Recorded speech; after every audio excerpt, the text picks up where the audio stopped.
Good morning and happy Easter. I trust that you've all had a lovely long weekend celebrating Easter. And this is the first day back, and I can't be the only one out there a little bit nervous. I'd rather it still be a day off, to be honest. Already, my thoughts about the day are slightly overwhelming. Today is the 14th working day since the UK lockdown.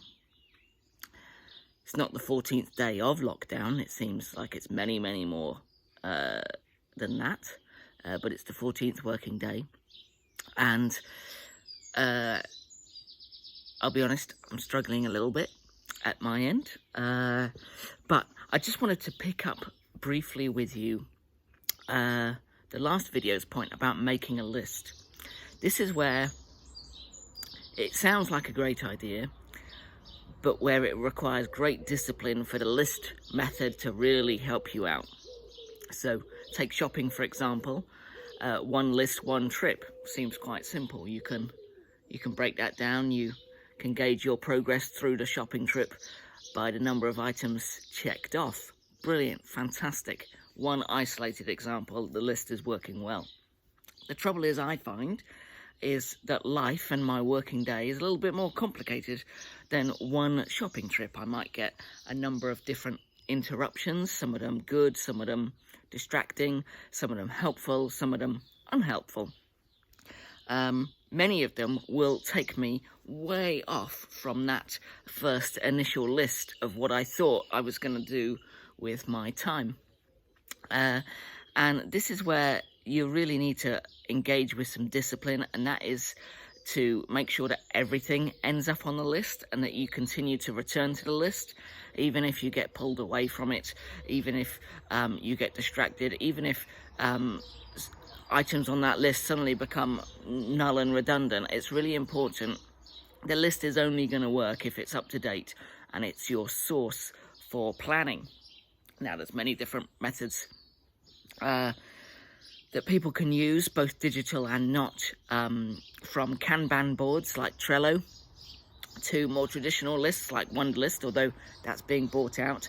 Trello has also just been bought out by Atlassian, but that's a different thing. Kind of hoping at this point I'll get bought out, but anyway, that's a side issue.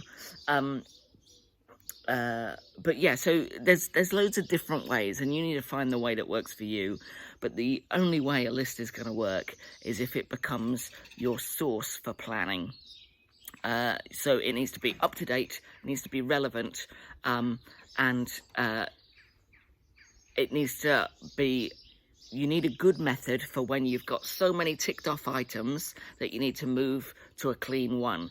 But from someone that used to have a list here, a list here, a list here, a list here, you need to make sure that they're still relevant.